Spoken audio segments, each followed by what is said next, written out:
الحمدللہ رب العالمین والصلاة والسلام علی سید المرسلین وعلی آلہ وصحبہ اجمعین ومن تبعہم بإحسان الی یوم الدین. اعوذ باللہ من الشیطان الرجیم. بسم اللہ الرحمن الرحیم.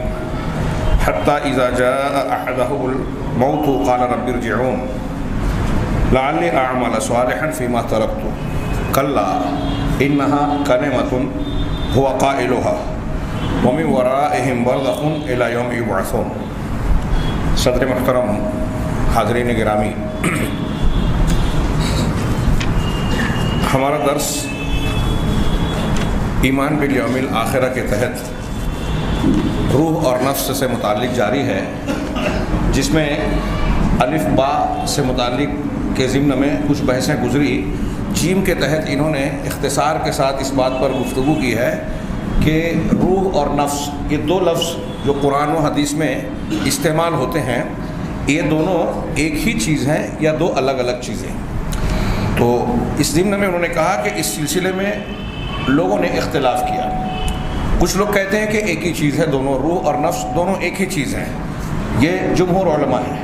اور بعض لوگوں کا کہنا ہے کہ یہ دونوں الگ الگ ہیں.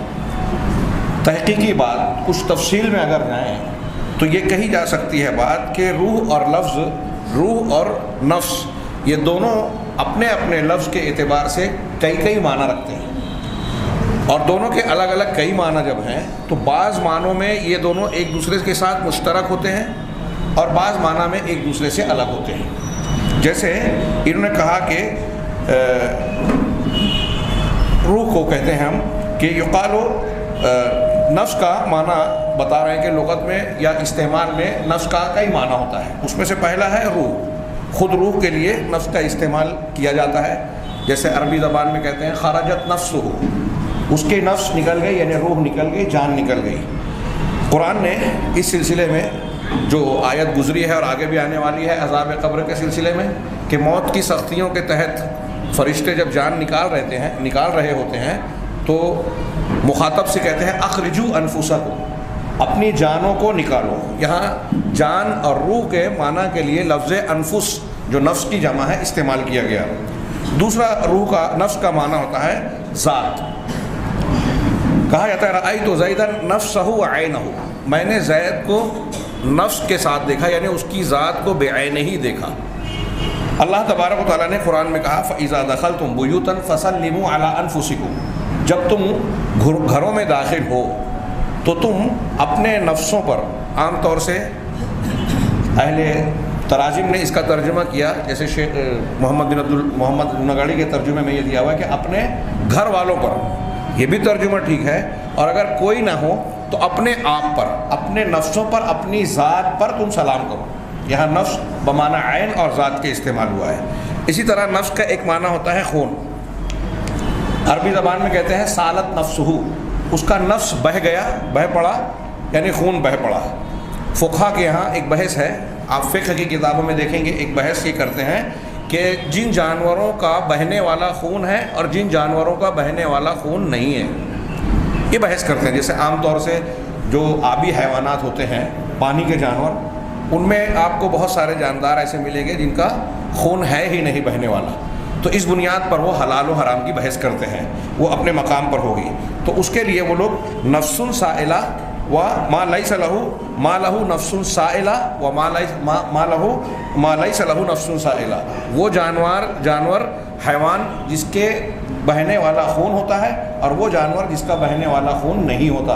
اس طرح سے وہ بحث کرتے ہیں دونوں جانوروں کو الگ الگ کر کے. تو یہاں نفس بمعنی خون کے استعمال کرتے ہیں. اسی طرح عورتوں کے لیے ایک لفظ استعمال ہوتا ہے نفست المرأہ.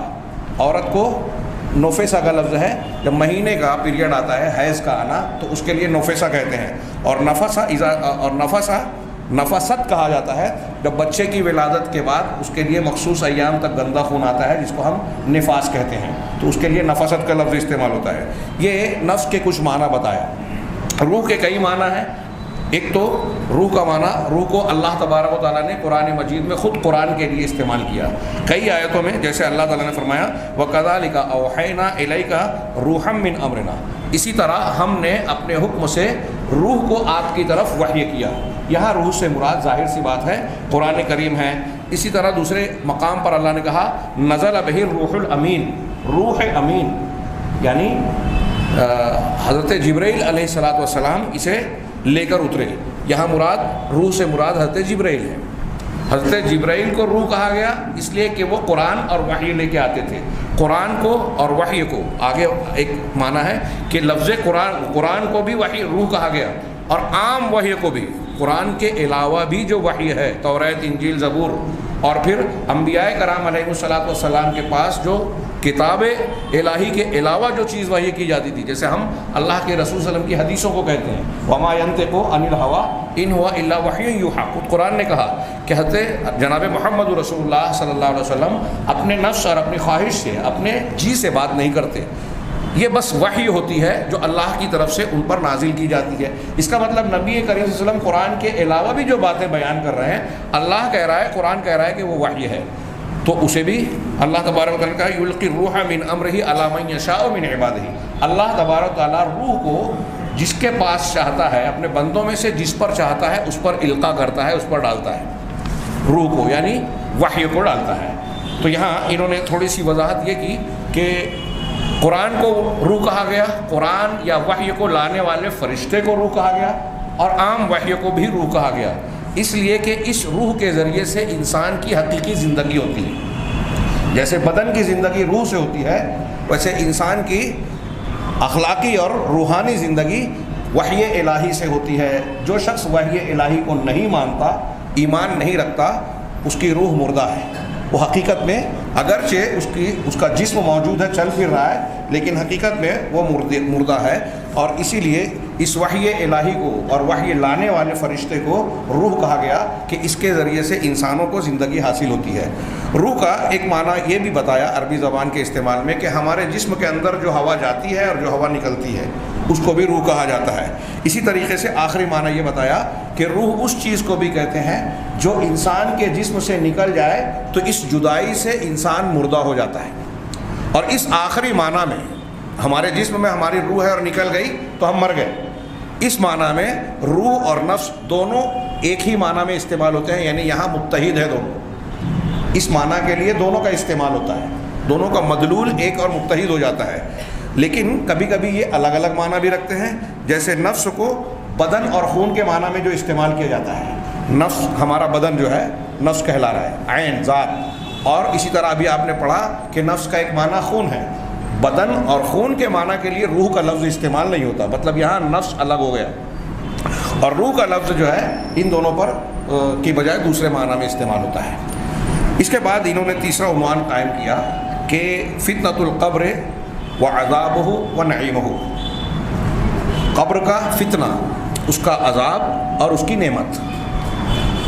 ہمارے یہاں عام طور سے جب کچھ لوگ استعمال کرتے ہیں فتنہ قبر اور عذاب قبر تو دونوں کو ایک چیز سمجھتے ہیں, دونوں میں فرق ہے. فتنہ قبر کا اطلاق آگے آ رہا ہے کہ فرشتوں کا تدفین کے بعد 3 سوال کیا جانا, اس کو فتنہ کہتے ہیں.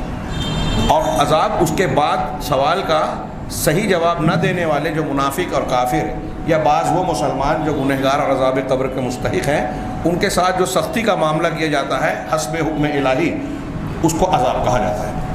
تو پہلے انہوں نے فتنے کا ذکر کیا. انہوں نے کہا کہ اس سے پہلے ہم یہ بات بیان کر چکے ہیں کہ آخرت پر ایمان لانا جو ہمارے ایمان کی بنیاد پہ ہے اور جس کی بحث میں ہم چل رہے ہیں, آخرت پر ایمان لانے میں ہر وہ بات شامل ہے جس کو نبی کریم صلی اللہ علیہ وسلم نے بتایا ہے کہ مرنے کے بعد سے یہ چیزیں ہوتی ہیں.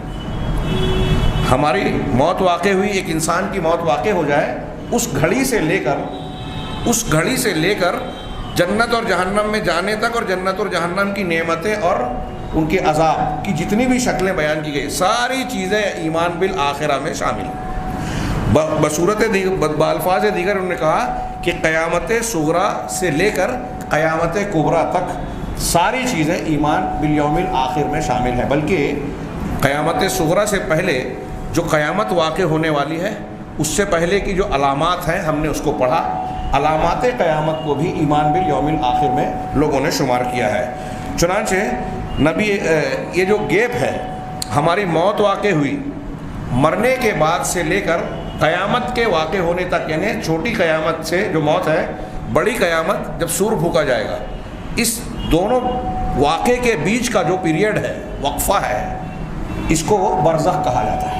قرآن نے بھی اور حدیث نے بھی اس کو برزخ کہا ہے۔ برزخ کا معنی پردہ، آڑ، حجاب کہہ سکتے ہیں۔ اللہ تبارک و تعالیٰ نے قرآن مجید میں فرمایا حتی اذا جاء احدهم الموت، یہاں تک کہ جب ان میں سے کسی شخص کے پاس موت آتی ہے، قال رب ارجعون، تو وہ کہتا ہے کہ پروردگار مجھے لوٹا دے۔ خاص طور سے کافر اور منافق، بلکہ بعض مسلمان بھی ایسا کہہ سکتے ہیں کہ حسرت کریں گے، جیسے اس سے پہلے آیت گزری کہ مجھے تھوڑا سا موقع مل جائے، لیکن یہ سرزنش کے مقام پہ ہے۔ یہ گنہگار لوگوں، کافروں اور منافقوں، مشرکوں کے بارے میں کہا گیا ہے کہ ہر کافر مشرک جب اس کے پاس موت کا فرشتہ آئے گا یا موت کا وقت آتا ہے تو وہ کہتا ہے پروردگار مجھے واپس لوٹا دے، دنیا میں مہلت دے دے۔ مر جائے گا تب بھی کہے گا، ہاں جب قیامت کے دن حساب و کتاب کا معاملہ ہوگا تب بھی اس قسم کی بات کہے گا کہ مجھے پھر سے بھیج دے۔ جب جہنم میں داخلہ ہونے لگے گا تب بھی کہے گا، اور جہنم میں داخل ہو جانے کے بعد عذاب میں مبتلا ہوتے ہوئے بھی کہے گا ربنا اخرجنا نعمل صالحا غیر الذی کنا نعمل۔ یہ سورہ فاطر کی آیت ہے۔ یہ میں نے جو اشارے کیے، قرآن میں کئی مقامات پر یہ تمنا بتائی گئی کہ کافر، مشرک، گنہگار آدمی یہ تمنا کرے گا کہ پروردگار ہم کو پھر سے دنیا میں بھیج دے، پھر سے مہلت دے دے، تاکہ پچھلی زندگی میں لعلی اعمل صالحا فیما ترکت، کہ جو زندگی میں نے پیچھے چھوڑی ہے اس میں میں پھر سے چلا جاؤں، اور جو اعمال صالحہ نہیں کرتا تھا اب وہ کروں گا، نیک عمل کروں گا۔ جواب ملے گا، جواب ملتا ہے ہر شخص کو، ہاں کلا، ایسا ہرگز نہیں ہو سکتا۔ ایک انسان کی موت کا وقت، زندگی کا وقت پورا ہو جانے کے بعد موت کا وقت جب آ گیا تو اب ایک سیکنڈ اور ایک لمحے کا بھی موقع نہیں ملے گا۔ یہاں تذکیری طور پر ہم اور آپ ٹٹولیں اپنے آپ کو کہ ہم کتنے اوقات ضائع کرتے ہیں۔ وہ جب موت کی گھڑی ہمارے پاس بھی آئے گی تو اس وقت جب ہم سوچیں گے کہ تھوڑا سا ٹائم مل جاتا تو ہم فلاں نیک کام کر لیتے، فلاں اچھائی کر لیتے، توبہ کر لیتے، اپنے موبائل سے گندی چیزوں کو صاف کر لیتے، فلاں اور فلاں کام کر لیتے، اس وقت یہ مہلت اور موقع نہیں ملے گا۔ ہاں، اس لیے وقت کی قیمت سمجھے گا۔ امام قتادہ نے یہ بات کہی جو میں اپنے الفاظ میں کہہ رہا ہوں، تو کہا کہ کلا، ایسا ہرگز نہیں ہو سکتا، انہا کلمۃ ہو قائلھا، یہ بس ایک بات ہے جسے وہ کہہ رہا ہے۔ یعنی ہر کافر اور منافق یہ بات کہے گا لیکن اس کے کہنے سے کچھ حاصل نہیں ہوگا۔ ہاں، اس کا اور بھی معنی لوگوں نے بتایا، بس یہ واضح معنی یہی ہے کہ کہنے کی بات ہے، اور ایک معنی یہ بھی بتایا کہ یہ وہ کہہ تو رہا ہے لیکن اگر بالفرض اس کو موقع مل جائے کہ واپس دنیا میں اللہ پھر سے چانس اور موقع دے دے، یعنی موت کا ٹائم ٹال دے یا جہنم سے نکال کر جہنمی کو دنیا میں کافر مشرک کو پھر سے بھیج دے، تو یہ پھر وہی کام کریں گے جس سے منع کیا گیا تھا۔ سورہ انعام میں اللہ نے کہا وَلَوْ رُدُّوا لِمَا نُهُوا لَعَادُوا لِمَا نُهُوا عَنْهُ، اگر ان کو پلٹا بھی دیا گیا، واپس پھر سے دنیا میں بھیج بھی دیا گیا، تو پھر سے انہی کاموں کی طرف یہ پلٹیں گے، لوٹیں گے جس سے ان کو منع کیا گیا تھا۔ یہ قرآن کہہ رہا ہے۔ اس سے لوگوں نے یہ استدلال بھی کیا اللہ تبارک و تعالیٰ کے علم کامل کا کہ اللہ وہ بھی جانتا ہے جو ماضی میں ہو چکا، وہ بھی جانتا ہے جو مستقبل میں ہونے والا ہے، اور اللہ وہ بھی جانتا ہے جو نہیں ہوا، اگر ہوتا تو کیسا ہوتا۔ یہ جو جہنمی ہے دنیا میں واپس لوٹائے نہیں جائیں گے، یہ نہیں ہوگا، لیکن اللہ بتا رہا ہے قرآن میں کئی مقام پر، یہاں بھی اور وہ جو سورہ انعام کی آیت میں نے پڑھی اور دوسرے مقام پہ، کہ اگر بالفرض اللہ ان کو لوٹا دے جو ہوگا نہیں، تو یہ وہی کام کریں گے جس سے منع کیا گیا۔ مطلب یہ ہوگا نہیں لیکن اللہ جانتا ہے کہ ہوگا تو کیسا ہوگا۔ اللہ تعالیٰ کا علم اتنا گھرا ہوا ہے۔ تو کہا وَمِن وَرَائِهِمْ، آگے اللہ تعالیٰ نے جو فرمایا کہ ایسا ہرگز نہیں ہوگا، یہ بس ایک بات ہے جو کہنے والا کہے گا، وہ کہے گا وَمِن وَرَائِهِمْ بَرْزَخٌ إِلَىٰ يَوْمِ يُبْعَثُونَ، ہاں ان کے پیچھے اب مرنے کے بعد سے لے کر یہاں ایک برزخ ہوگا، آڑ ہوگا، حجاب ہوگا۔ کب تک ہوگا یہ برزخ، یہ حجاب؟ إِلَىٰ يَوْمِ يُبْعَثُونَ، اس دن تک جب ان کو پھر سے دوبارہ زندہ کر کے اٹھایا جائے گا، اس دن تک ایک آڑ ہوگا۔ اسی پیریڈ کو ہم برزخ کہتے ہیں، اس کو جو آڑ کا لفظ موت سے لے کے قیامت کے قائم ہونے تک، اور یہی برزخی پیریڈ ہے جس کو ہم عذاب یا نعمت کے سلسلے میں کہتے ہیں کہ اس مدت میں جو کچھ انسان کے ساتھ ہوگا، اچھا اور برا، وہی عذاب اور انعام ہے۔ اگر ایک آدمی برا ہے، اللہ کے یہاں عذاب کا مستحق ہے، تو اسی میں دیا۔ اب وہ اس پیریڈ میں زمین کے کھڈے میں دفن کیا گیا ہو، جس کو ہم قبر کہتے ہیں، یا کسی درندے نے اس کو پھاڑ کے کھا لیا ہو، پرندے نے نوچ لیا ہو، آگ نے جلا دیا ہو، سمندر میں پانی میں کہیں بہہ کر دور چلا گیا ہو، دور دراز کے مقام میں مچھلیوں نے اور سمندری حیوانات نے اس کو کھا لیا ہو، چاہے جس شکل میں ہو، یہ پیریڈ جو ہے موت سے لے کر قیامت کے اٹھنے تک وہ جانور بھی جہاں ہے مر جائے گا، اس کے اندر اس کا جزو موجود رہے گا۔ اللہ کے رسول صلی اللہ علیہ وسلم نے فرمایا کہ عجب الزم، جو ہمارے ریڑھ کی ہڈی کا آخری سرا ہوتا ہے، ایک ہڈی تھوڑی سی ابری ہوئی ہوتی ہے، اس کو ہم اردو میں دمچی کہہ سکتے ہیں۔ اگر دم ہوتی انسان کو تو وہیں ہوتی، یہ لوگ سمجھانے کے لیے کہتے ہیں، تھوڑا سا ابھرا ہوا، اس کو حدیث میں عجب الزم یا عجب الزم کہا گیا۔ ہاں، یہ چیز انسان کتنا بھی سڑ گل جائے، کوئی جانور کھا لے، کہیں ہو جائے، یہ چیز باقی رہے گی اور اللہ تعالیٰ اسی عنصر سے پھر سے پیدا کر دے گا دوبارہ، ہمارا یہی جسم اور اس میں وہی روح جو ہم میں تھی وہ پھر سے آ جائے گی قیامت کے دن۔ اور یہ آج انسان کے لیے اب تو تعجب کی بات نہیں ہے، کلوننگ کے نام پر انسان کے خلیات سے، ایک خلیے سے سیم دوسرا انسان بنایا جا سکتا ہے، یہ آج انسان کہہ رہا ہے، قانون میں ابھی اس کی اجازت نہیں ملی ہے، جانوروں پر تجربہ کیا گیا ہے۔ بہرحال اللہ تبارک و تعالیٰ نے یہ بتایا کہ ہماری موت سے لے کے قیامت تک ایک برزخ ہے، ایک پیریڈ ہے۔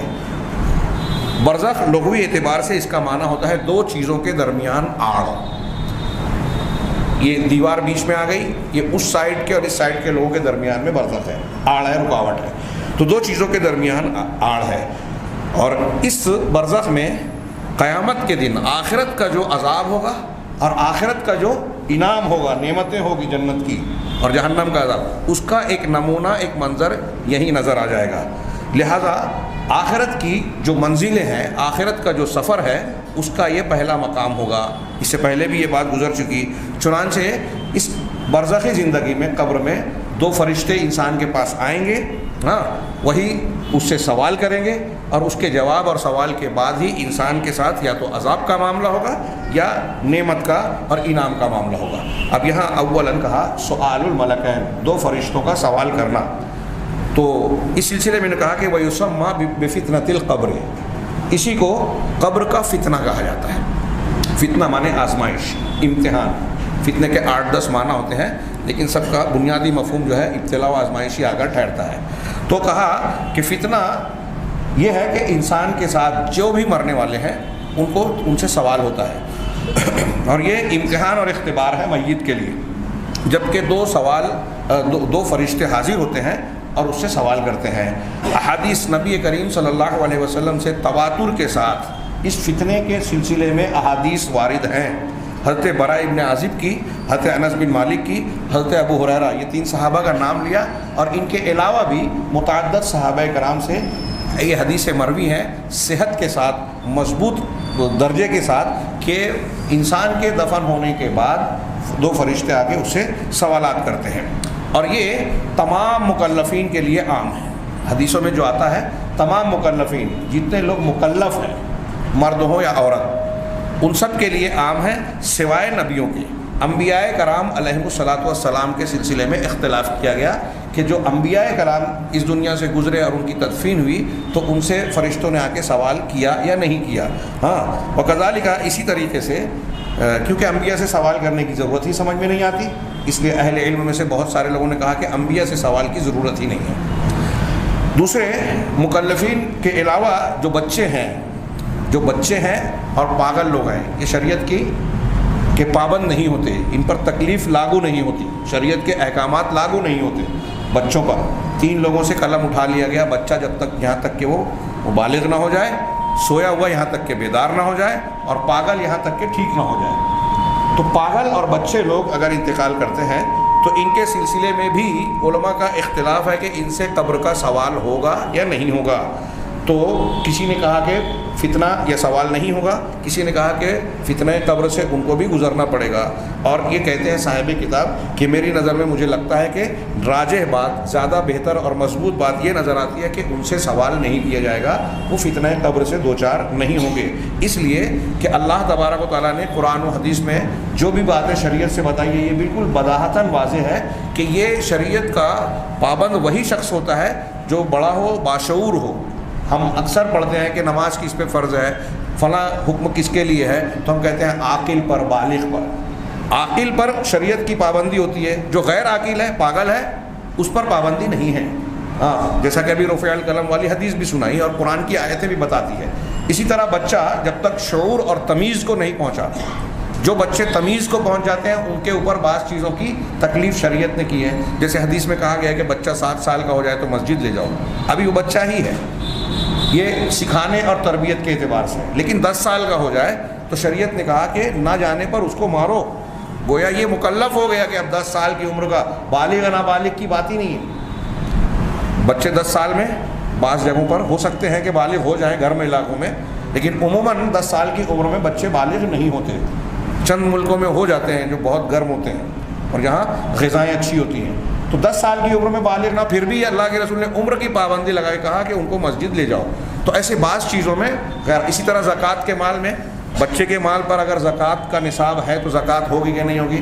بعض لوگوں نے کہا چونکہ بالغ نہیں ہوگی، لیکن عام طور سے محدثین اور دوسرے لوگ کہتے ہیں، راجح بات بھی یہی ہے کہ اگر اس کا مال، زکوٰۃ مال پر فرض ہوتی ہے، مال اگر نصاب کو پہنچ رہا ہے تو گویا اس کا مال بالغ ہے، اس لیے اس میں زکوٰۃ دی جائے گی. بہرحال یہ بچوں اور پاگل لوگوں کے سلسلے میں جو اختلاف ہے اس میں راجح بات یہی نظر آتی ہے کہ ان سے بھی فتنہ قبر یا سوال قبر نہیں ہوگا.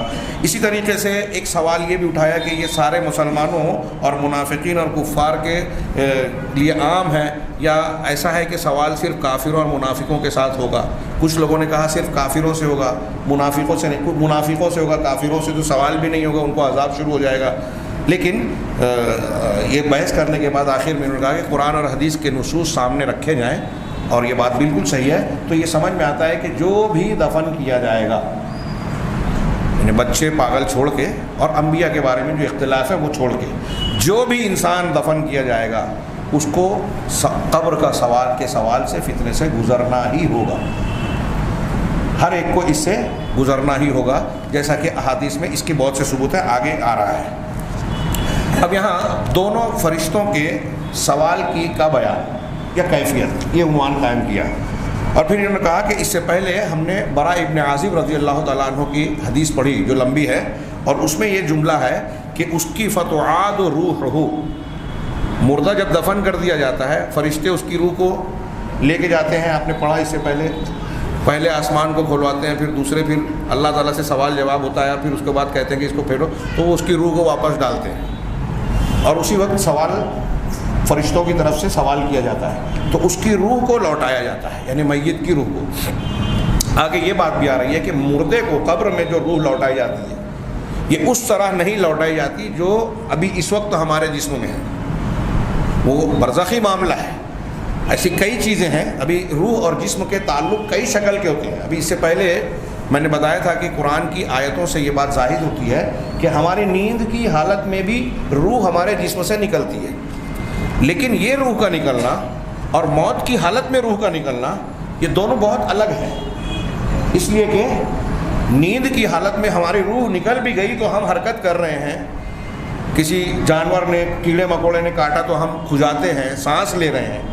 جبکہ موت والی کیفیت جب طاری ہوتی ہے، روح بالکلیہ نکل جاتی ہے، تو اس وقت انسان بے حس و حرکت ہو جاتا ہے، سانسیں نہیں چلتی، جسم کا داخلی نظام جو ہے معطل ہو جاتا ہے، کام نہیں کرتا، دل کی دھڑکن رک جاتی ہے، سانس نہیں چلتی ہے، اور پھر اب کوئی حرکت وہ کر نہیں سکتا چاہے جو اس کے ساتھ کر لیا جائے.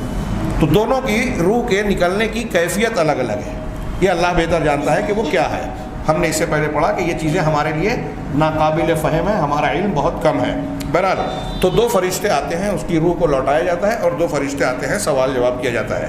صحیحین میں یعنی بخاری اور مسلم میں حضرت قتادہ انس رضی اللہ تعالیٰ عنہ سے روایت کرتے ہیں کہ نبی کریم صلی اللہ علیہ وسلم نے ارشاد فرمایا، ان المیت اذا وضع فی قبر، کہ میت کو جب قبر میں رکھا جاتا ہے، دفن کیا جاتا ہے، وتولى عنہ اصحابہ، اور اس کے ساتھی اس سے پیٹ پھیر کر، مطلب اس کو دفن کر کے واپس لوٹتے ہیں، تو انہ لیسمع خفق نعالہم، تو اس وقت جو ہے مرنے والا، دفن ہونے والا، ان کے جوتوں کی چاپ کو جو زمین پر پڑتی ہے، چپل اور جوتے کی آواز پڑنے سے جو نکلتی ہے، اس آواز کو سنتا ہے.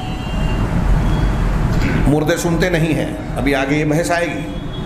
لیکن اللہ تبارک و تعالیٰ مخصوص حالات میں، جیسے یہاں بتایا گیا حدیث میں، مردوں کو بعض چیزیں سنواتا ہے. سلام کرتا ہے کوئی مسلمان تو اللہ تعالیٰ اس کو ویسے ہی روح ڈال کے سنواتا ہے. دونوں فرشتے جب سوال کرنے کے لیے آتے ہیں تو اس وقت اللہ تعالیٰ روح کو ڈالتا ہے، اور اس وقت تو وہ اس سوال جواب سے کے مرحلے سے گزرتے ہیں. کیفیت اللہ بہتر جانتا ہے. تو یہ الگ الگ کیفیات ہیں. یہ ساری باتیں ویسی نہیں ہوتی جیسی ہماری زندگی کی اور جینے کی حالت میں ہو رہی ہے.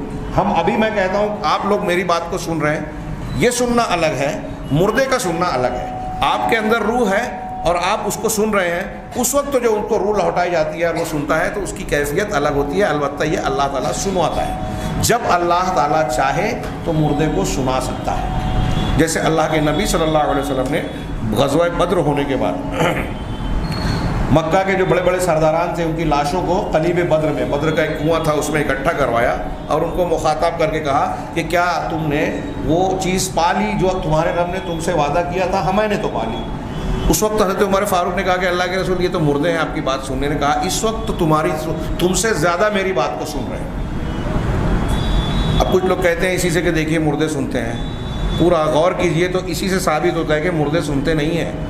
اگر سنتے تو حضرت عمر اعتراض نہ کرتے, اور حضرت عمر کے اعتراض کے بعد رسول اللہ صلی اللہ علیہ وسلم یہ نہیں کہتے کہ اس وقت یہ لوگ تم سے زیادہ یہ سن رہے ہیں, بلکہ یہ کہتے کہ مردے ہمیشہ سنتے ہیں, مردے سنتے ہیں لیکن تم نہیں جانتے. تو گویا وہ مخصوص وقت اور مخصوص حالت تھی, ان کی حسرت اور عذاب کے طور پہ اللہ نے اس وقت ان کو سنوایا. بہرحال تو یہ حدیث میں ہے کہ وہ اپنے ساتھیوں کے لوٹنے کے وقت جو ہے ان کے چپل اور جوتوں کی آواز کو, چانپ کو سنتا ہے. اس وقت دو فرشتے آتے ہیں, اسے بٹھاتے ہیں اور اسے کہتے ہیں ماذا تقول فی ھذا الرجل محمد صلی اللہ علیہ وسلم, تم اس شخص محمد صلی اللہ علیہ وسلم کے بارے میں کیا کہتے ہو؟ 3 سوال ہیں یہاں, یہ اختصار ہے. کہیں کہیں رجل کا لفظ ہے, اس آدمی کے بارے میں کیا کہتے ہو؟ اسی سے بریلوی حضرات کہتے ہیں کہ اللہ کے رسول کو وہاں حاضر کیا جائے گا, ان کے بارے میں کیا کہتے ہو؟ یہ بلا وجہ کا, بلا دلیل کی اور بے بنیاد بات ہے. پہلی بات تو یہ کہ حاضہ کا میں نے اس سے پہلے بھی جواب دیا کہ یہ ذہن میں اتنی قریب ہے کہ اس کو قریب کے اشارے سے بولا گیا, جیسے ہم کہتے ہیں یہ چاند یہ سورج, جبکہ وہ بہت دور ہے. دوسری چیز یہ کہ اللہ کے نبی صلی اللہ علیہ وسلم کو ہم نے اور آپ نے دیکھا ہے کیا؟ صحابہ کے بعد کے لوگوں نے دیکھا ہے کیا؟ تو پھر ان کو دکھا کے سوال کرنے کا کوئی سوال اور کوئی سبب فائدہ ہے ہی نہیں. لہذا یہ بلا وجہ کی بات ہے, کھینچتان ہے, اور اپنے بدعقیدے کو, غلط عقیدے کو ثابت کرنے کی ایک ناکام کوشش ہے.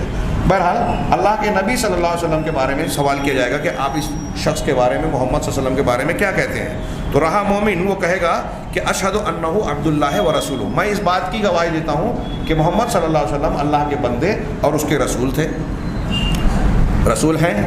تو اس سے کہا جائے گا فیقول, تو وہ کہے گا انظر الی مقعدک من النار قد ابدلک اللہ بہ ما قدم من الجنہ, تم جہنم کے اپنے ٹھکانے کو دیکھو. مومن سے کہا جائے گا کہ اس کے گویا فرحت کے لیے, خوشی کے طور پر, کہ تم جہنم کا یہ مقام دیکھو, یہ تمہارا ٹھکانہ ہوتا اگر تم کافر مشرک ہوتے, منافق ہوتے. اللہ نے اس جگہ کو بدل کر تمہارے لیے جنت میں یہ ٹھکانہ رکھا ہے, اور اس کو جنت اور جہنم کے وہ دونوں مقامات دکھائے جائیں گے. صرف جنت نہیں دکھائی جائے گی کہ تمہارا یہ ٹھکانہ ہے, بلکہ یہ بتایا جائے گا کہ اگر یہ جنت تم کو نہیں ملتی, اس کے مستحق تم نہیں بنتے, تو تمہارا یہ ٹھکانہ ہوتا. یہ ڈبل خوشی ہوگی کہ اس بھیانک عذاب سے اللہ نے بچایا, یہ ایک خوشی, اور یہ زبردست انعام ہم کو دیا, یہ دوسری خوشی. تو اللہ فرشتے اس کو گویا یہ مناظر بتائیں گے.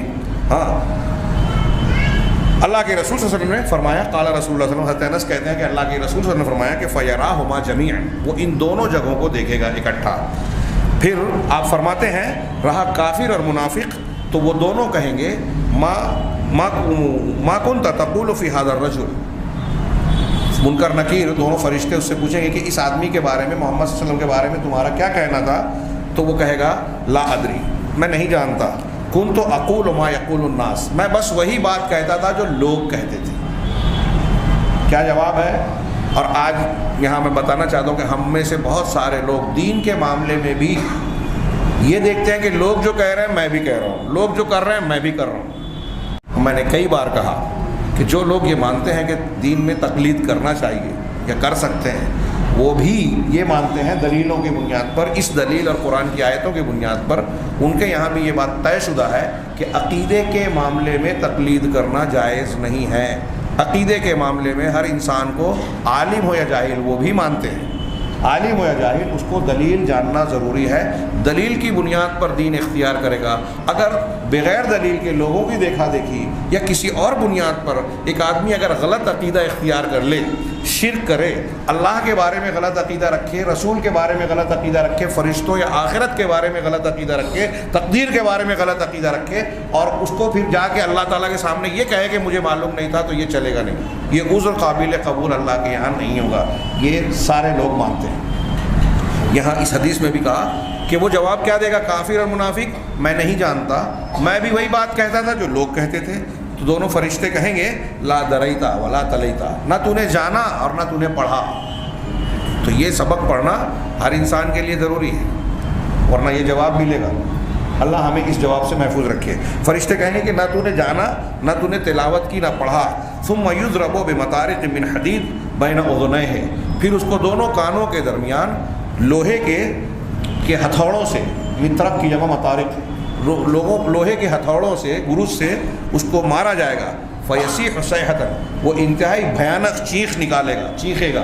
فیسمعھا من علیہا غیر الثقلین، تو زمین پر جتنے بھی لوگ وہاں موجود ہوں گے وہ اس کی اس بھیانک چیخ کو سنیں گے، سوائے ثقلین کے، یعنی جنوں اور انسانوں کے۔ انسان اور جنوں کے علاوہ دوسرے اس کو سنتے ہیں۔ ہاں، یہ بخاری اور مسلم کی حدیث ہے۔ وفی حدیث آخر، ترمذی ابن حبان میں اس حدیث میں تھوڑا سا اضافہ ہے، اس میں یہ بیان ہے کہ اتاہ ملکان اسودان ازرقان، کہ جب اس کو دفن کیا جاتا ہے تو اس کے پاس دو فرشتے آتے ہیں جو بالکل کالے رنگت کے اور نیلگو رنگت کے، کالے پن سے ان کے یہاں نیلا پن بھی ہوگا، ان کی آنکھیں نیلی ہوگی، ہاں، چہرہ اس اعتبار سے انتہائی اجنبی اور ایک طریقے سے ڈراؤنا ہوگا، بھیانک ہوگا۔ یقال لأحدہما المنکر، ان میں سے ایک کو منکر کہا جائے گا اور ایک کو نکیر کہا جائے گا۔ منکر، نکیر، یہ قبر میں آ کر سوال کرنے والے دو فرشتوں کو کہتے ہیں۔ بعض علماء نے کہا کہ یہ ان کا نام نہیں ہے، یہ ان کا لقب ہے۔ معتزلہ نے کہا کہ ان کو نام یہ نہیں دینا چاہیے، لیکن حدیث میں یہ نام موجود ہے۔ یہ اور اس معنی کی جو حدیثیں آئی ہیں، ہمارے شیخ صاحب کتاب مؤلف یہ کہتے ہیں کہ ان حدیثوں سے جو باتیں حاصل ہو رہی ہے، اور ہم لوگ بحیثیت مومن اور مسلمان ہونے کے ان قرآن و حدیث کی روشنی میں جو باتیں عقیدے کے طور پر مانتے ہیں اور ماننا چاہیے، وہ چند نکات کی شکل میں انہوں نے بیان کیا کہ پہلی چیز کہ جو چیزیں ہمیں معلوم ہو رہی ہے کہ قبر میں میت کے رکھے جانے کے وقت کے بعد جو ہے سوال و جواب کا معاملہ ہوتا ہے، اور اس میں رد ہے ان لوگوں کا، اہل بدعت میں سے ان معتزلہ کا، جو یہ کہتے ہیں کہ یہ جو قبر کا سوال ہے نا، یہ بین النفختین ہوگا۔ جب اسرافیل علیہ السلام پہلا سور پھونکیں گے اور پھر اس کے بعد ایک لمبا وقفہ ہوگا، پھر دوسرا پھور پھونکیں گے تو لوگ سب زندہ ہو جائیں گے۔ پہلے پھور میں زمین آسمان تباہ ہو جائے گا، سارے لوگ مر جائیں گے، تو اس کے بعد سے لے کر دوسرے نفخے تک، یہ معتزلہ کہتے ہیں۔ یہاں انہوں نے بیان نہیں کیا، لیکن میں صرف اشارہ کر دوں کہ کیوں ایسا کہتے ہیں معتزلہ۔ آپ سوچیں گے معتزلہ تو آج ہے نہیں، یہ پائے جاتے ہیں فکر کے اعتبار سے، جو عقل لگاتے ہیں نا۔ ہمارے یہاں بھی کچھ لوگ ہیں جو عذاب قبر کا انکار کرتے ہوئے عذاب قبر کے منکرین پر آگے انہوں نے بحث کی ہے، جو شاید اگلے درس میں چلی جائے بحث، ہمارے پاس زیادہ وقت نہیں ہے۔ تو یہ معتزلہ بھی جو ہے عقل کو نقل پہ مقدم کرتے ہیں۔ ان کے یہاں اصول ہے کہ جو چیز عقل میں آئے گی ہم اسے مانیں گے، قرآن کی آیت ہو یا حدیث ہو، جب تک عقل کی بنیاد پر توجیہ اور تعویل نہیں کر لیں گے مانیں گے نہیں۔ عقل مقدم ہے، پہلے ہے، نقل اس کے تابع ہے۔ اور سارے مسلمان، انبیاء کرام، سارے صحابہ، سارے اہل سنت یہ مانتے ہیں کہ بنیاد نقل ہے، یعنی قرآن اور حدیث ہے، عقل اس کے تابع ہوگی، اس سے جو ثابت ہو گیا ہم اس کو مان لیں گے، چاہے عقل میں آئے یا نہ آئے۔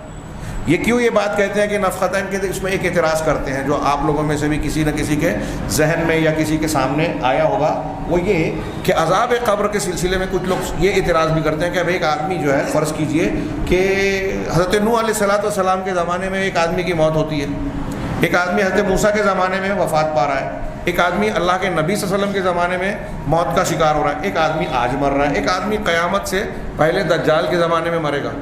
تو جو دجال کے زمانے میں مرے گا اس کو تو تھوڑے ہی دن بعد قیامت آ جائے گی، اور جو حضرت نوح علیہ السلام کے زمانے میں اس کا بہت لمبا پیریڈ ہو گیا، تو اس کا عذاب قبر بہت لمبا ہو گیا، اس کا عذاب قبر بہت مختصر ہو گیا، تو یہ تو ظلم ہو گیا۔ ایک ہی جرم کی سزا اگر دونوں کو مل رہی ہے تو ایک کو جو ہے وہ سمجھ لیجیے کہ 10,000 سال مل رہی ہے، اور ایک کو صرف 1 سال مل رہی ہے، 1 مہینہ مل رہی ہے، تو یہ ناانصافی ہوگی۔ اگر ہم نفختین کے ایک سور اور دوسرے سور کے درمیان میں اس کو کر دیتے ہیں تو سب برابر، کیونکہ پہلا نفخہ جب ہوگا اسرافیل کا اسرافیل علیہ السلام کا، تو وہاں سے سارے لوگ مر جائیں گے. اب وہاں سے جب عذاب کا سلسلہ، سوال جواب کا سلسلہ ہوگا تو سارے لوگوں کی برابر یکساں حالت ہوگی، کوئی کم و بیشی نہیں ہوگی. لیکن قرآن اور حدیث سے یہ بالکل رد ہوتا ہے. آل فرعون کے بارے میں آگے آئے گا کہ ان کو صبح اور شام ابھی بھی آگ پر پیش کیا جاتا ہے. ابھی آپ نے آیت پڑھی اور آگے آ رہی ہے آیت کہ ایک نہیں کئی آیتوں میں کہا کہ جس دن فرشتے کسی کی روح قبض کرتے ہیں اسی دن ان کو کہتے ہیں کہ آج تم کو رسوا کن عذاب دیا جائے گا، دردناک عذاب دیا جائے گا.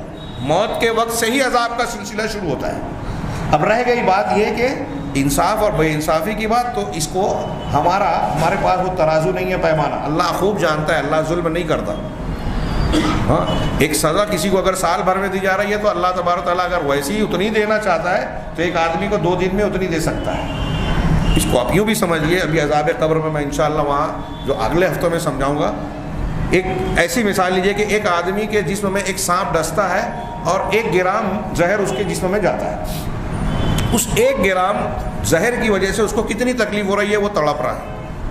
اب اللہ تبارک و تعالیٰ چاہے 1 گرام کے بجائے 1 کلو گرام اس کے جسم میں وہ زہر پیدا کر دے. زہر کی بھی الگ الگ تاثیر ہوتی ہے.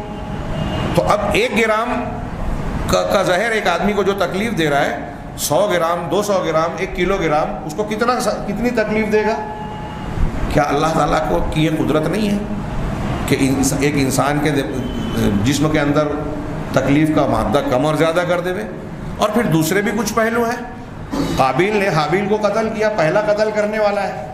اب دنیا میں اللہ کے رسول نے فرمایا کہ جو بھی قتل کرے گا، چونکہ سنت قتل اس کی جاری کی ہوئی ہے، اس لیے ہر قاتل کے ساتھ ساتھ جو قاتل کو گناہ ملے گا قابیل کو بھی ملے گا. تو جس نے پہلے کیا وہ ایک گناہ کے کام کو جاری کر رہا ہے، اس لیے اس کا گناہ بھی مسلسل ہے، وہ زیادہ عذاب کا مستحق ہے.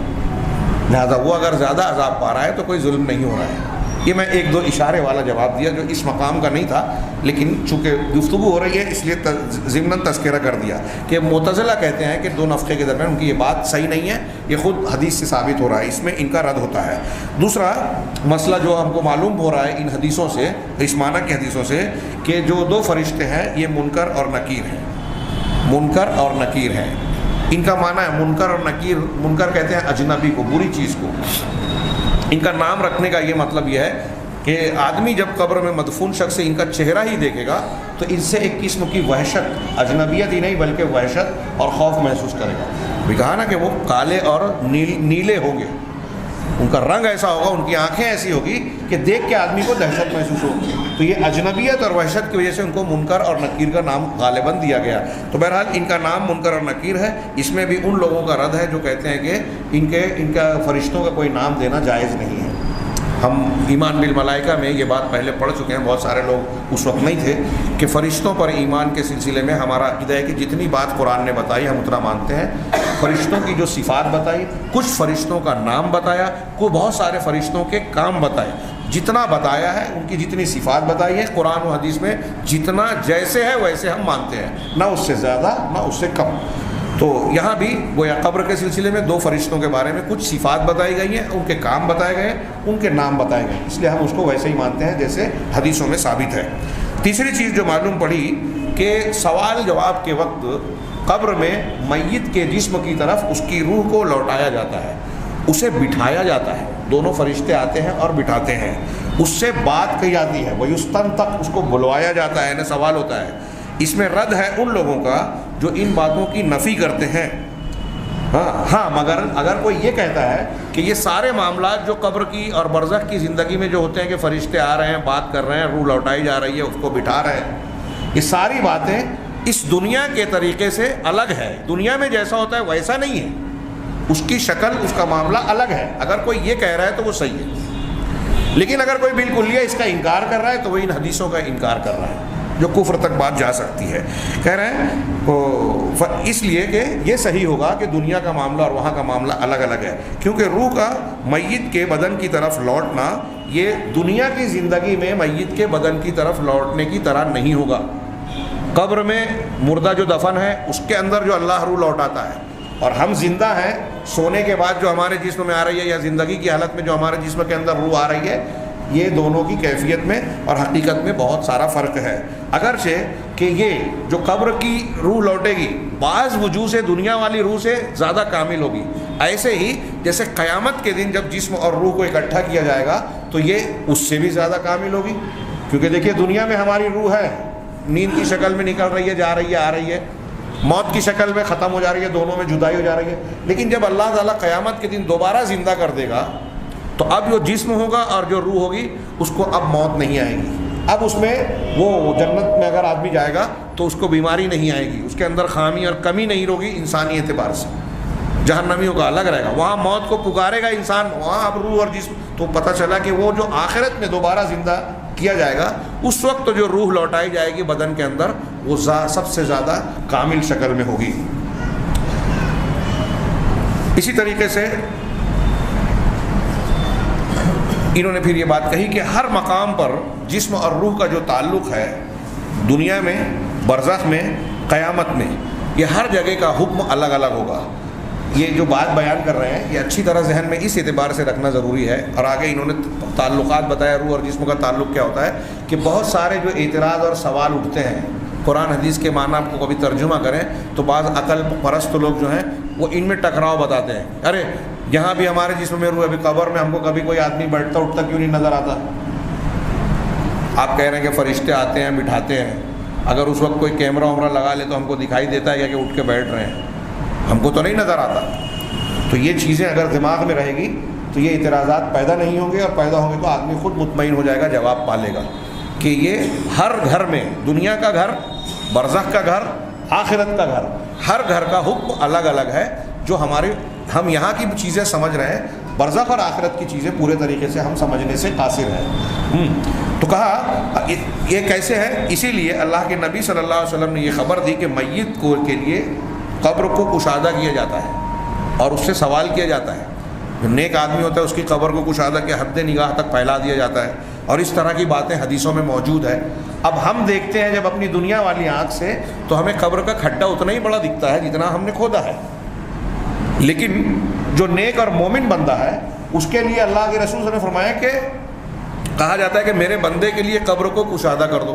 اب یہاں یہ بھی دیکھا جائے کہ ایک ہی قبر میں ایک نیک انسان ہے اور ایک اسی قبر میں ایک فرض کیجئے کہ کوئی منافق ہے، اسی قبر میں اس کے لیے قبر کی دیواریں اس طرح سے مل رہی ہیں کہ پسلیوں کی ہڈیاں ایک دوسرے میں پیوست ہو رہی ہیں، اور ایک دوسرا جو مومن ہے اس کے لیے وہی قبر جو ہے کشادہ ہو رہی ہے، دیکھنے میں ہم کو مٹی ویسی کی ویسی ہی نظر آ رہی ہے، لیکن اللہ تبارک اللہ کے رسول نے فرمایا کہ مٹی تبدیل نہیں ہو رہی ہے، لیکن قبر اس مردے کے لیے کشادہ ہو رہی ہے یا تنگ ہو رہی ہے، عذاب یا نعمت کی شکل میں۔ لہذا اسی طریقے سے میت کے جسم کے اندر روحوں کا آنا اور میت کے روحوں کا بدن سے جدا ہونا، یہ معاملہ بھی اسی طریقے سے الگ الگ ہوتا ہے۔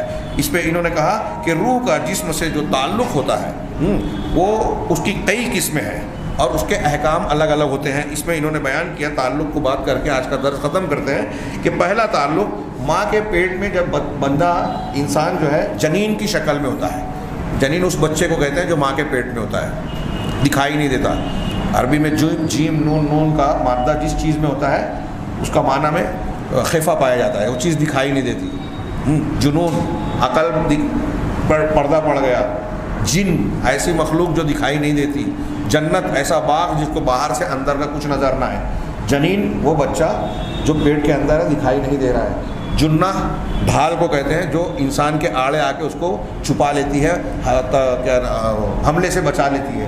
تو کہا کہ جنین کے ماں کے پیٹ میں جنین کی شکل میں جو روح کا تعلق ہوتا ہے وہ الگ ہوتا ہے۔ آپ اس کو غور کریں، یہ مشاہدے کی چیز ہے۔ اگر ابھی ہم لوگ یہاں بیٹھے ہوئے ہیں، ایک موٹا کپڑا رضائی لے کے اپنے منہ پر ڈال لیں تھوڑی دیر کے لیے تو دم گھٹنے لگتا ہے، ہاں، لیکن ماں کے پیٹ میں چوتھے مہینے 4 مہینہ پورا ہونے کے بعد اللہ تعالیٰ روح ڈال دیتا ہے فرشتے کے حکم دے کر، اور اس کے بعد سے آدمی 5 مہینہ لگ بھگ جو نارمل ہوتا ہے 5 مہینہ وہ ماں کے پیٹ میں ہے، وہاں دم نہیں گھٹ رہا ہے، تو وہاں روح کی کیفیت یا سانس لینے کا انتظام جو پروردگار نے کر رکھا ہے وہاں دم نہیں گھٹتا اس طرح سے جیسے ہمارے اجداد میں، تو اس وقت روح کا تعلق الگ ہوتا ہے۔ دوسرا کہا تعلقها به بعد خروجه الى وجه الارض، بچہ جب وجہ ارض پر زمین پر آ جاتا ہے، ماں کے پیٹ سے نکل جاتا ہے، اس وقت اس کے جسم کا اور روح کا ایک تعلق ہوتا ہے۔ اسی طریقے سے تیسرا تعلق بتایا کہ نیند کی حالت میں روح اور جسم کا ایک تعلق ہوتا ہے۔ تو اس حالت میں جب ہم سوتے ہیں تو روح اور جسم ایک طریقے سے جڑی ہوتی ہے اور ایک طریقے سے الگ ہوتی ہے، جو ہمارے لیے ناقابل فہم ہے، اس سے پہلے میں نے گفتگو کی۔ چوتھی شکل کہہ رہے ہیں کہ برزخ میں روح اور جسم کا تعلق ہے۔ دیکھیے 3-4 شکلیں بتائی ہے۔ چوتھی شکل یہ برزخ میں، یعنی قبر کے اندر ایک آدمی ہے، مردہ ہے، اس کی روح کا اس کے جسم سے جو تعلق ہے یہ الگ نوعیت کا ہوتا ہے، کیونکہ یہ جسم سے روح نکل جاتی ہے اور اس سے جدا اور ننگی ہو جاتی ہے، جسم کو گویا مجرد کر دیتی ہے، الگ الگ ہو گئے دونوں۔ ہاں، لیکن اس کے باوجود بالکلیہ، جس کو ہم 100% کہیں، یہ روح جسم سے لا تعلق نہیں ہوتی، پورے طریقے سے نہیں نکلتی۔ جسم کے اندر کچھ نہ کچھ، شاہ ولی اللہ نے بڑی پیاری مثال دی کہ جیسے ایک غبارے کے اندر ہوا ہوتی ہے، گیند کے اندر، یہ باسکٹ بال یا والی بال ہم لوگ بچے کھیلتے ہیں، آپ لوگ نوجوان جانتے ہیں، اگر اس میں سے آپ ہوا جو بھری ہوئی ہے نکالیں تو بہت ساری ہوا نکالنے میں اس کے باوجود ہوا کا کچھ نہ کچھ جز، کچھ نہ کچھ حصہ اس میں رہتا ہے۔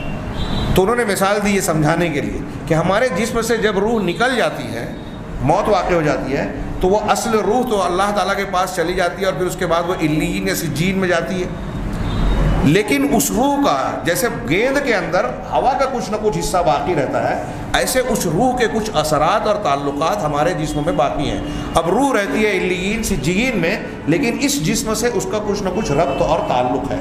میں یہ جو بات کہہ رہا ہوں اس کو اچھی طرح دماغ میں بٹھائیں، اور آج اس طرح سے دیکھیں کہ آج انسان جو ہے ایک جیب میں موبائل لیے ہوئے ہے اور سیٹلائٹ کے ذریعے سے اس کا کنیکشن دنیا کے تمام لوگوں سے، چاہے جس کا نمبر ڈائل کرے کنیکشن جڑ جاتا ہے۔ تو یہ انسان کر رہا ہے کہ ایک سیٹلائٹ کے ذریعے سے اس طرح سے کنیکشن، رابطہ قائم کر رہا ہے۔ اللہ تعالیٰ کے لیے کون سی بڑی بات ہے کہ روح کہیں بھی ہو، اس کے جسم سے اس کا کوئی نہ کوئی کنیکشن اور روح اور رابطہ قائم رہے۔ اللہ تبارک تعالیٰ کے لیے اس نیٹ ورک کی ضرورت نہیں ہے، وہ ہر چیز پر قادر ہے۔ تو بہرحال یہ سمجھنے کہ عذاب قبر اور نعیم قبر کو سمجھنے میں آسانی ہوگی۔ تو کسی نہ کسی شکل میں اس طرح سے جسم اور روح کا تعلق قائم رہتا ہے۔ ہاں، تو ان دونوں کے درمیان بالکلیہ لا تعلقی، یعنی برزخی زندگی میں جسم اور روح پورے طریقے سے لا تعلق نہیں ہو جاتے، اگرچہ روح نکل چکی ہے، انسان مر چکا ہے، لیکن کچھ نہ کچھ کنیکشن ہوتا ہے۔ ہاں، چنانچہ حدیثیں بتاتی ہیں کہ مرنے کی شکل میں برزخی یا قبر کی زندگی میں جب فرشتے آتے ہیں مردے کے پاس تو اس وقت اللہ کی طرف سے روح لوٹائی جاتی ہے۔ تو یہ جو لوٹانا ہے، نکلنا ہے، یہ رابطہ قائم ہو رہا ہے دونوں کا، لوٹائی جاتی ہے۔ اسی طریقے سے حدیثوں میں یہ ہے کہ جب کوئی مسلمان کو کوئی سلام کرتا ہے تو اللہ تبارک و تعالیٰ اس کے جسم میں روح لوٹاتا ہے اور وہ سلام کا جواب دیتا ہے۔ ہاں، یہ کم سے کم انبیاء کے بارے میں یہ بات ہے۔ اسی طریقے سے یہ معلوم ہوتا ہے، وہ جو ابھی ہم نے حدیث پڑھی کہ جس وقت مردے جا رہے ہیں، دفن کرنے والے مردے کو چھوڑ کر جا رہے ہیں، اس وقت ان کے پیروں کی چاپ کو سنتا ہے، تو گویا اللہ تعالیٰ اس کو ایک طریقے سے سنا رہا ہے، روح سے اس کا کنیکشن کروا رہا ہے۔ اور بدر والا جو میں نے بتایا تو اگرچہ وہ کافر تھے، لیکن اللہ تعالیٰ نے ان کو اللہ کے رسول صلی اللہ علیہ وسلم کی باتیں سنوائی۔ تو یہ ایک خاص اعادہ ہے، روح جسم میں جو لوٹ رہی ہے، یہ لوٹنا جس کو ہم مان رہے ہیں قبر کی زندگی میں اور دوسری خواب کی زندگی میں، یہ ایک قبر کی زندگی میں یہ ایک لوٹانا، خاص لوٹانا ہے، یہ عام نہیں ہے یا دنیا کی طرح نہیں ہے۔ جیسے دنیا میں قیامت سے پہلے یہ نہیں کہہ سکتے کہ اس روح کے لوٹنے کی وجہ سے جیسے دنیا کی زندگی ہوتی ہے ویسی زندگی ہو جائے۔ اسی لیے اللہ تبارک و تعالیٰ نے قرآن مجید میں 2 مقام پر جب کہا کہ شہداء کو تم مردہ نہ کہو، وَلَا تَقُولُوا لِمَنْ يُقْتَلُ فِي سَبِيلِ اللَّهِ أَمْوَاتٌ بَلْ أَحْيَاءٌ، کہ تم جو اللہ کے راستے میں قتل کیے گئے ہیں انہیں مردہ نہ کہو بلکہ وہ زندہ ہیں۔ تو اب ہمارے بعض لوگ کہتے ہیں کہ وہ زندہ ہیں تو ویسے ہی ہیں جیسے ہماری زندگی ہے، جبکہ قرآن نے آگے کہا وَلَٰكِن لَا تَشْعُرُونَ، ان کی زندگی کیسی ہے تم اس کو سمجھ نہیں سکتے، تمہارے شعور سے پرے ہے۔ یہ جملہ سمجھ لیں تو وہ اختلاف اور بدعقیدگی کا راستہ ہی بند ہو جاتا ہے، جس سے جو کھولا جاتا ہے کہ شہداء زندہ ہیں تو اولیاء تو ان سے اونچے ہیں، پھر انبیاء ان سے اونچے ہیں، وہ تو اور زیادہ زندہ ہیں، وہ ہماری سنتے ہیں، وہ ہماری جو ہے بگڑی کو بناتے ہیں، نعوذ باللہ۔ اس قسم کے شرک کی بنیادوں کو کھڑا کر دیا گیا، جبکہ یہاں اگر ہم صحیح ڈھنگ سے قرآن کی آیتوں کو، حدیثوں کو پڑھ لیں تو اس غلط عقیدے کو راستہ ہی نہیں ملے گا۔ بہرحال یہ ایک مخصوص قسم کا اعادہ ہے، اس اعادے سے مردے کا زندہ کہلانا درست نہیں ہوگا۔ پانچواں تعلق جو انہوں نے بتایا کہ روح کا جسم سے پانچواں تعلق، پانچویں قسم کا تعلق جو ہے وہ قیامت کے دن ہوگا، جب ہر جسم کو پھر سے اللہ تعالیٰ بنائے گا ویسے ہی جیسے دنیا میں تھا۔ اگرچہ جسامت بڑی ہوگی لیکن یہی جسم، اس پر بڑی لمبی چوڑی بحث کی گئی ہے، فلاسفہ اور مناطقہ نے اس کو عقل کی بنیاد پر رد کرنے کی کوشش کی، تو علماء اسلام نے ماضی میں اس پر لمبی چوڑی کتابیں لکھ کر بحث کی، لیکن میں سمجھتا ہوں کہ ان تفصیلات کی ہمیں ضرورت نہیں ہے۔ اختصار کے ساتھ یہ کہ قیامت کے دن یہی جسم اور یہی جان ہوگی، ہاں جسامت کا فرق ہوگا۔ اللہ تبارک تعالیٰ اس میں روح کو لوٹائے گا، اور یہ روح اور جسم کے بدن کے تعلق کا سب سے کامل شکل ہوگی، اور اس سے پہلے جتنے بھی مرتبہ میں برزخ میں، دنیا میں، ماں کے پیٹ میں روح اور جسم کے تعلق کی جتنی بھی شکلیں ہیں ان تمام کے مقابلے میں یہ سب سے زیادہ مضبوط اور کامل ہوگا۔ اس کی اور پہلے کی تعلقات میں کوئی نسبت نہیں ہوگی، کیونکہ یہ ایسا تعلق ہوگا بدن کے ساتھ کہ اب اس کے بعد نہ اس کو موت آئے گی، نہ نیند آئے گی، نہ اس میں کوئی کمی اور خرابی آئے گی۔ یہاں انہوں نے روح سے متعلق یہ گفتگو کو پورا کیا۔ اب دوسرا عنوان قائم کیا ہے قبر کا عذاب اور قبر کی نعمت۔ یہ بہت اہم درس ہے، اور چونکہ اس پر انہوں نے شاید اسی لیے تھوڑی سی لمبی گفتگو کی ہے، اگلے 2 درس میں، یہ قبر کے عذاب سے پہلے درس میں انشاءاللہ آئندہ ہفتہ اس کی دلیلوں کا ذکر ہوگا، اور پھر آگے جو ہے عقل کی بنیاد پر یا کچھ لوگ جو سوالات اٹھاتے ہیں اس کا تذکرہ کر کے اس کا جواب دیں گے۔ یہ چند گزارشات ہیں، امید ہے کہ آپ ذہن نشین رکھیں گے۔ ہم نے سادہ درس جو صاحب کتاب نے پیش کیا اس کو بیان کرنے کی کوشش کی، لیکن میں بار بار یہ اشارہ کر رہا ہوں کہ اس ضمن میں بہت سارے لوگ عقل کی بنیاد پر یا غیر مسلموں کے خود ساختہ اعتراضات کی بنیاد پر قرآن حدیث سے ثابت شدہ کئی چیزوں پہ سوال اٹھاتے ہیں، اس پر اپنے دل میں شک کو جگہ دیتے ہیں، یا اس پر بھروسہ نہیں کرتے، اس کو کہیں کھل کر انکار کر دیتے ہیں۔ لیکن اس سلسلے میں مسلمان کو بہت زیادہ ہوشیار ہونا چاہیے، ہر مومن بندے کو یہ دماغ بنا لینا چاہیے کہ اللہ اور رسول اللہ صلی اللہ علیہ وسلم سے کوئی بھی چیز اگر ثابت ہے، اگر نبی سے ثابت ہے، تو ہماری عقل مانے کہ نہ مانے، پوری دنیا اس کو رد کرتی ہو، رد کر نہیں سکتی، لیکن اگر پوری دنیا کی سمجھ میں نہیں آ رہا تو ہمیں اسے ماننا ہے، یہ ہمارے ایمان کا تقاضا ہے۔ ٹی وی چینل پہ ہم سے کوئی سوال کر کے مذاق اڑائے، ہاں کوئی فرق نہیں پڑتا، ہم جو قرآن و حدیث سے ثابت ہے اس کو مانیں، یہ سچ ہے، بلکہ یہی سچ ہے، قرآن اور حدیث سچ ہے، اور اس میں جو بتایا گیا ہے یہی انسان کی فلاح اور نجات کے لیے کافی ہے، یہ ہمارے دل کے اندر یقین ہونا چاہیے۔ اللہ تبارک تعالیٰ سے دعا ہے کہ وہ ہمیں صحیح عقیدہ سمجھنے، اسے اختیار کرنے کی توفیق عطا فرمائے، اور اس کی برکت سے دنیا اور آخرت میں کامیابی عطا فرمائے۔ وآخر دعوانا ان الحمد للہ رب العالمین۔